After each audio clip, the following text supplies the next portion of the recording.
Welcome to the Team Engagement Podcast, where leaders of teams share their insights. We discuss 5 questions in about 15 minutes or less. And I'm very excited to welcome to the podcast today David Dulany.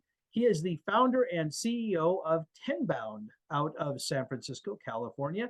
David, thank you so much for joining me on the podcast today. And what would you like our viewers and listeners to know about Tenbound? Oh, well, thanks for having me on. I'm excited to be here. And Tenbound works with tech companies, mostly here in Silicon Valley, but really all over the country on their go-to-market. So working with their sales team, sales development, and marketing team to really align and help them find customers and keep the customers around. Well, that's great because everybody needs that. We all need a little more of the new customers and retaining the customers. So that's two really important parts. That's awesome. Thank you. All right, well, let's jump into our questions. The first question, I'm sure that David, this has never happened to you, but nonetheless, once in a while, leaders will have maybe a conflict or a struggle with a coworker or maybe one of their leaders or a subordinate. Maybe share with the audience something that might be of help to how they can resolve that conflict that sometimes comes up. Yeah, absolutely. I mean, this is always a tough one. I think that you've kind of got three major routes that you can take. One is to try to get to know the person a little bit better and see if you can come to some kind of agreement on the relationship and how you can get along best. And that might be in a social environment. You know, when we come out of the pandemic, take them out to lunch or try to spend more time with them in an off work setting so that you can figure out if you can repair the relationship. Otherwise it sometimes goes into like a cold war where you just have to figure out, okay, I really don't like you very much, but we have to work together and we got to make this happen. So let's just sort of lock ourselves into a cold war. But at the most extreme, life is short, and you really have to be, proactive with the little time that we have here. And if it's really not working out, then you've got to figure out next steps, whether it's to move to a different department or figure out a way where you just can't work with the person anymore. And sometimes you got to make a drastic move. Yeah, those are great suggestions, by the way. All three of those, I agree completely. There's these moments where you just kind of have to figure out how is this relationship going to exist. But Yeah. great tips, great tips. Question number two. I'm sure you've heard the phrase that people don't leave jobs, they leave managers. What's one tip that you would offer leaders that can help them retain their talent a little bit longer? Yeah, this is a good one. So number one, it's, are you supporting the employee both in coaching and training and trying to help them, but then also behind the scenes, within your organization, are you supportive, in the boardroom and behind closed doors and helping the person, to be able to get their name out there and being supportive of them, when they're not around. I think that's one thing that's super important. And then also being able to have those tough conversations with the employee and not shying away from giving them, the feedback that they need to hear on their performance or on the project that they're working on or how they're working within the company. And don't let it be a surprise. If it's builds up for a long time and you're not happy with how they're doing, the worst thing that you can do is surprise somebody. So I would really encourage you, have tough conversations about things, and always from a place of that you're trying to support them. I really like that approach of trying to support the employees and coming at it from a let's work together on this type of approach. I think that's really important. So that's a great suggestion. All right, question number three. Is there a suggestion that you have for how teams can build resilience?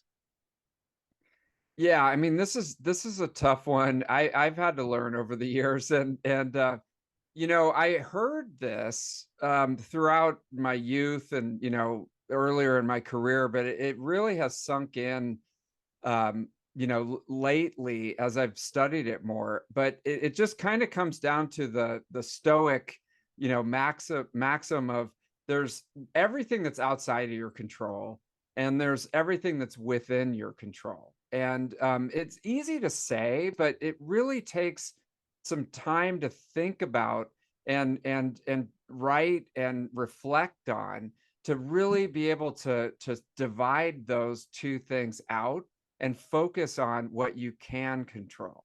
But I once you get that, it really helps from this. I think it's in our society right now, and everything that we're trying to do, it's very easy to get overwhelmed.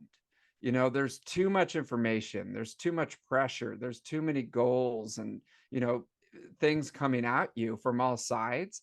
But if you can just really, really hone in on, this is what I can actually control today, you can be much more resilient. So that's what I know. Easier said than done. I get it, but if you can reinforce that with your team, I think it's really helpful.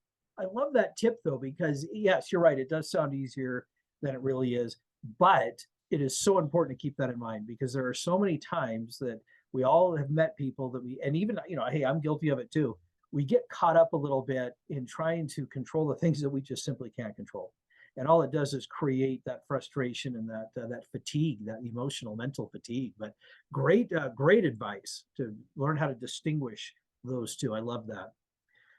All right. Well, question number 4, is there someone that you would like to recognize that has had a positive influence in your life? Yeah, it's funny. I wrote his name down. There's a guy named Scott Sinatra, and he was no relation to the other one. No relation to I'm Frank. dating myself now, but Scott Sinatra was our sales leader at my first tech company that I started at when I broke into the tech industry. I didn't start the company. I just started working there as one of the sales guys. And he was very supportive. He was a great listener, and was able to give really understand my strengths and weaknesses, and work with me in a way to help me develop a whole new career in sales. And on the flip side, I've worked with a lot of very toxic sales leaders over the years who we could do a whole nother podcast, and they were sort of the opposite of Scott. And so he really sticks out in my head. I'm very grateful for his mentorship. Oh, that's great. Thank you for Yeah. recognizing Scott, because I think as you said, we've all had our mixture of people that help us along the way and those who maybe don't. And so we appreciate those who have invested in us in that mentorship role. I like that. Thank you. All right, last question. Thank you. Tell us a little bit about your first job.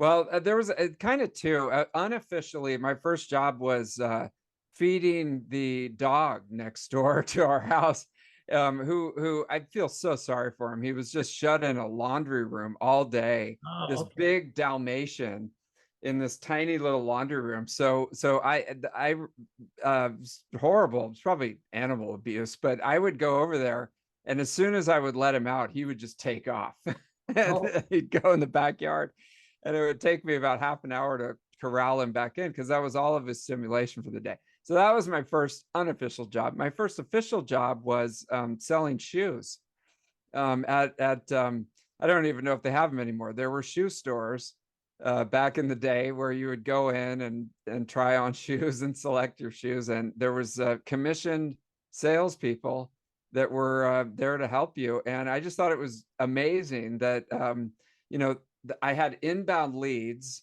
coming in, and they would select them. I would just help them out, and then I would make a commission, and it was awesome. So that is great. I like that. And that's kind of what got you started apparently on your whole sales career then. yep, I've always loved it. Yeah. Oh, that's great.